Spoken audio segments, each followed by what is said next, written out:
Este é o programa Voz do Sétimo Anjo e, nesse instante, estamos transmitindo da cidade de Sertãozinho. Nosso boa noite a todos os nossos irmãos que estão em conexão conosco. Espero que possamos ter um tempo agradável na presença do Senhor, nosso Deus. Sim, mandará o Filho do Homem seus anjos e eles escolherão do seu reino tudo que causa escândalo e os que cometem iniquidade, e lançá-los-ão na fornalha de fogo. Ali haverá pranto e ranger de dente. Então os justos resplandecerão como o sol. Agora, me diga, o que falamos bem no início, a gotinha de orvalho. Você já observou quando o sol começa a nascer, quando ela começa a cintilar? Ela começa a cintilar, os raios solares a atingem. E ela ali vai começar a passar por uma mudança de um estado para outro. Ela começa a cintilar, porque o brilho do sol está indo a ela. Não pense, não queira resplandecer como o sol quando estiver lá do outro lado. Não, senhores, lá não vai ver sol, nem lua, nem nada. Você tem que resplandecer como o sol é agora, é neste tempo. Porque se o sol da justiça já veio até nós, já brilhou, porque a luz veio do Oriente ao Ocidente. Não é? Jesus disse que seria assim. Tudo isso falando sobre o tempo do fim. Ele disse, como um relâmpago brilha, sai do Oriente e se mostra no Ocidente, assim será na vinda do Filho do Homem. E a vinda do Filho do Homem seria o tempo da parúzia, a presença de Deus, quando Deus trabalharia através de um profeta. Tudo isso está dentro já do processo do arrebatamento. O sol da justiça já nasceu, já brilhou, trazendo cura ou salvação sobre suas asas. Ora, então você tem que estar refletindo a luz desse sol. Porque se a gotinha de orvalho não sentir o calor do sol, ela não vai passar pelo processo para poder voltar para a sua origem. Então os justos resplandecerão como o sol no reino de seu Pai. Que reino é este? Onde está este reino? Este reino tem que estar entre nós. Foi isso que Jesus disse a seus discípulos. Por isso ele termina dizendo, quem tem ouvido para ouvir, ouça. Meus amigos, mais adiante no parágrafo, no versículo 47, ainda de Mateus 13, Jesus continua dizendo, igualmente o reino dos céus é semelhante a uma rede lançada ao mar e que apanha toda a qualidade de peixe. Você sabia que é isso que está acontecendo nesse exato momento? Você sabia que se você está ouvindo essa ministração agora, é porque a grande rede foi lançada? Ou você não estaria sendo apanhado nesse instante por esta grande rede? Que se chama net. A net. Ou a rede. Sim. E você sabia que os pregadores, Jesus disse para aqueles discípulos que eram pescadores, vinde a mim, eu vos farei pescadores de homens. Então é claro que Jesus não estava falando de peixe, nem de pescadores. Ele estava falando de pessoas e de ministradores da palavra. Igualmente o reino dos céus é semelhante a uma rede lançada ao mar e que apanha toda a qualidade de peixe. E estando cheia, a puxam para a praia e assentando-se, apanham para os cestos os bons, os ruins, porém, lançam fora. Assim será na consumação dos séculos, virão os anjos e separarão os maus entre os justos. Entenda que isto é o que está acontecendo neste tempo que você está vivendo. Sim, meus amigos, em Mateus 25, Jesus disse, então o reino dos céus será semelhante a 10 virgens. Este é o processo do rapto, viu? Que tomando as suas lâmpadas saíram ao encontro do esposo. E 5 delas eram prudentes e 5 loucas. Você tem que estar em um desses grupos, ou entre as prudentes, ou entre as loucas. As loucas não tinham juízo perfeito, elas não alcançaram a maturidade, elas não chegaram à mesma unidade de fé, não foram atingidas pelo Espírito, tanto é que elas não tinham azeite suficiente, que representa o Espírito Santo. Então elas não chegaram a ter a mesma atitude de Cristo, não tiveram o mesmo sentimento que há em Cristo Jesus, elas não obtiveram as 5 virtudes do Cordeiro, por mais que sabiam disso de cor e salteado. Sim. As loucas, tomando as suas lâmpadas, não levaram azeite consigo, acharam que já tinham o suficiente, já estou com azeite. A lamparina está acesa. Já fui batizado em nome de Jesus Cristo. Creio que Deus enviou um profeta. Eu tenho a Santa Ceia com pão ágil. Tenho lava-pés. Pertenço a uma grande igreja. Tenho meus irmãos, minhas irmãs. Tenho meu pastor. Tenho isso, tenho aquilo. No entanto, não tem juízo. A mente de Cristo não veio até estas pessoas. E serão deixados para trás. Mas as prudentes levaram azeite em suas vasilhas com as suas lâmpadas. Elas não estavam confiadas apenas naquilo que ouviram. Elas por si mesmas foram ter uma experiência com Deus. Elas não apenas frequentaram a igreja porque o papai frequenta, porque nasceu na mensagem, porque a mamãe levava pelo braço, porque não tem outro lugar para onde ir, porque tem a juventude, porque tem encontro, porque tem movimento, porque tem aquilo. Elas tiveram uma experiência com Deus e isso mudou suas vidas. Elas passaram pelo processo novo nascimento, suas naturezas foram mudadas e elas começaram a resplandecer na presença de Deus. Mesmo que todas passem por problemas. E tardando o esposo, toscanejaram todas e adormeceram. Mas à meia-noite ouviu-se um clamor. Aí veio o esposo sair ao encontro. Então todas aquelas virgens se levantaram e prepararam as suas lâmpadas. E as loucas disseram às prudentes, dai-os do vosso azeite, porque as nossas lâmpadas se apagaram. Mas as prudentes responderam, dizendo, não seja caso que nos falte a nós e a vós. Ide antes aos que a vendem, e comprai para vós. E tendo elas ido comprá-lo, este é um processo, meus amigos. Este é um processo. Isso pode estar acontecendo com pessoas agora mesmo. Pode ter pessoas agora mesmo procurando esse azeite. Mas por terem rejeitado, por terem blasfemado, por terem chamado o trabalho do Espírito Santo de obra do diabo, por terem chamado a doutrina correta de heresia, por terem chamado a revelação de Jesus Cristo de doutrinas de demônio, disto e daquilo, não há esperança para estas pessoas. Não, senhores. Vão comprar, vão buscar atrás, porque elas sabem que lhes falta alguma coisa. Elas correrão por todos os lados, em busca da verdade. E tendo elas ido comprá-lo, chegou o esposo, e as que estavam preparadas entraram com ele para as bodas e fechou-se a porta. Não adianta chorar depois da porta fechada. E depois chegaram também as outras virgens, dizendo, Senhor, Senhor, abre-nos.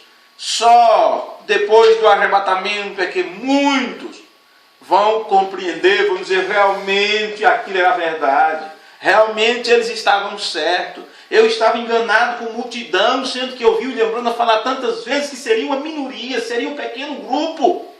Ora, meu amigo, se todos estavam no Egito, na denominação, você saiu do Egito para quê? Em busca da terra prometida. Todos aqueles quase 2 milhões de pessoas saíram do Egito em busca de um lugar de liberdade. Eles não entraram na terra.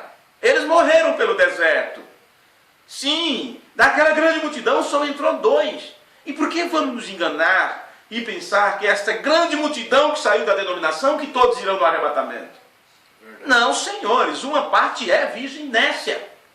Não duvide disso de maneira nenhuma. E ele respondendo disse, em verdade vos digo que não vos conheço. E Jesus disse, vigiai, pois, porque não sabeis o dia nem a hora em que o Filho do Homem há de vir.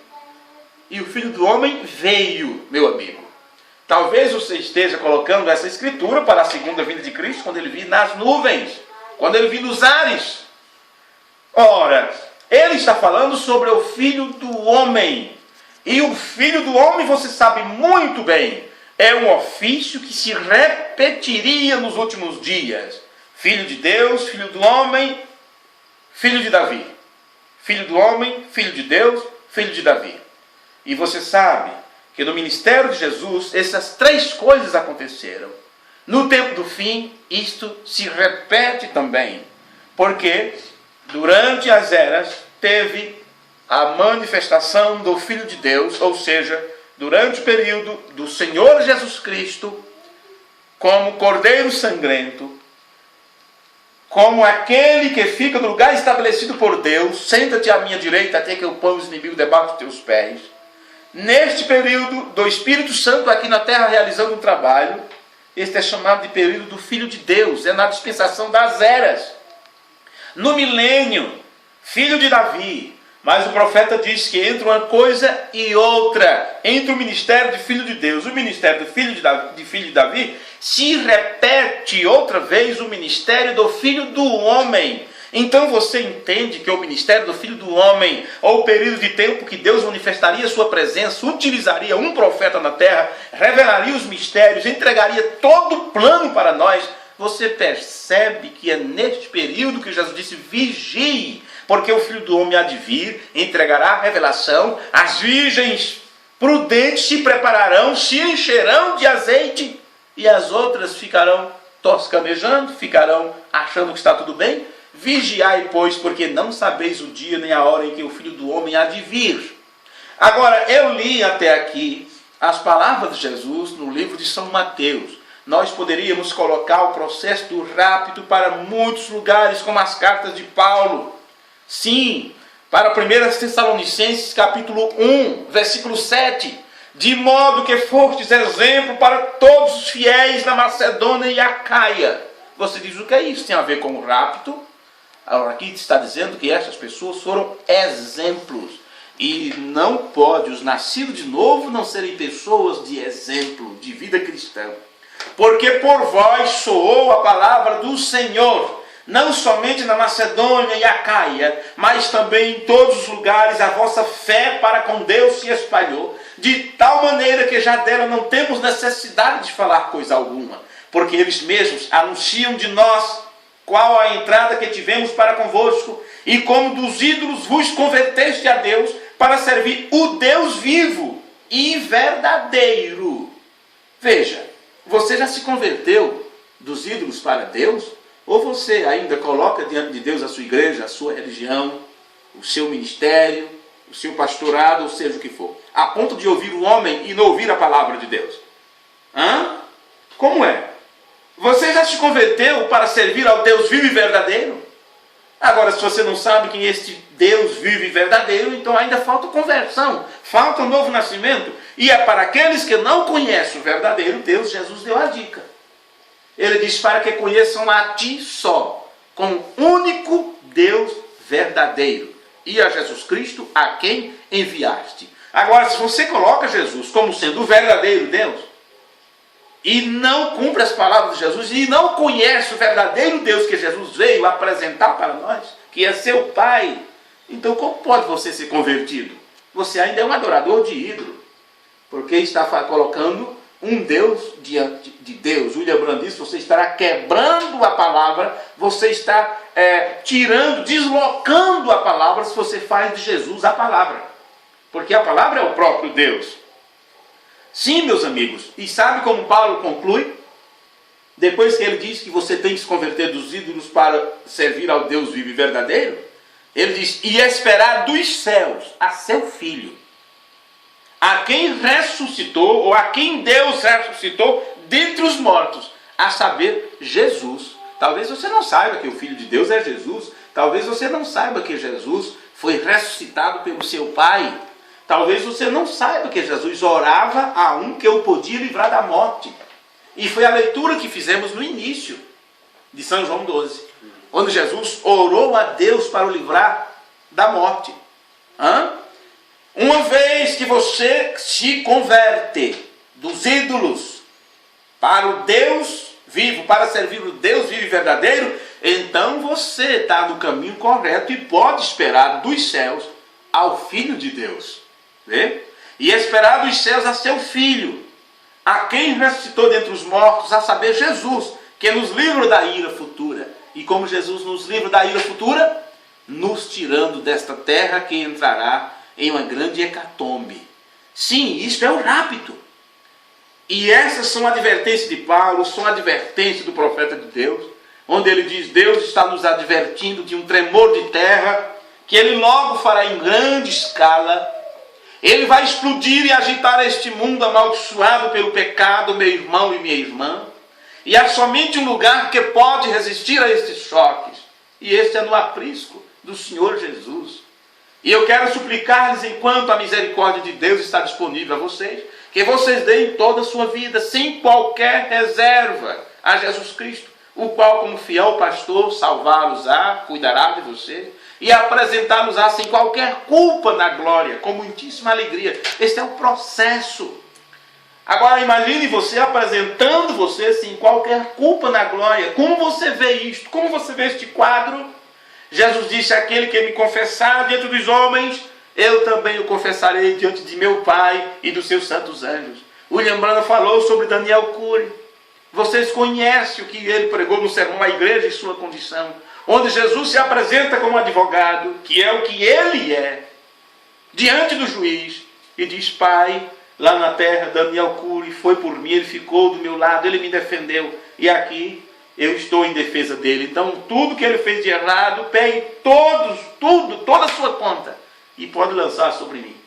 Pode lançar sobre mim, porque eu paguei o preço por isto. Vê? Sim, uma vez você se converte ao Deus vivente, você sabe então a quem você está adorando. Aí você pode aguardar dos céus o Filho de Deus. Em 1 Tessalonicenses, capítulo 2, versículo 10, Paulo disse: vós e Deus sois testemunha de quão santa e justa e irrepreensivelmente nós ouvemos para convosco os que creste, assim como bem sabeis de que modo vos exortamos e consolávamos a cada um de vós como pais a seus filhos, para que vos conduzistes dignamente para com Deus, que vos chama para o seu reino e glória. É o próprio Deus que nos chama. Em 1 Timóteo capítulo 4, versículo 1, Paulo mostra que nos últimos dias, o Espírito Santo diz que nos últimos dias muitos apostatarão da fé, dando ouvidos a espíritos enganadores e a doutrinas de demônios. Agora, pode uma pessoa nascer de novo e ser ludibriado por vento de doutrina? Não, senhores. O novo nascimento é para que você entenda, compreenda o reino de Deus. E se você compreende, entende, vê o que é o reino de Deus, você pode muito bem discernir o que é falso, o que é verdadeiro, separar o trigo do joio e dizer: não, isto aqui é Deus. Mas isto aí é o diabo transvestido de santidade, é o diabo transvestido de religião, é religiosidade, é interpretação. O Espírito Santo veio para nos advertir disso neste tempo.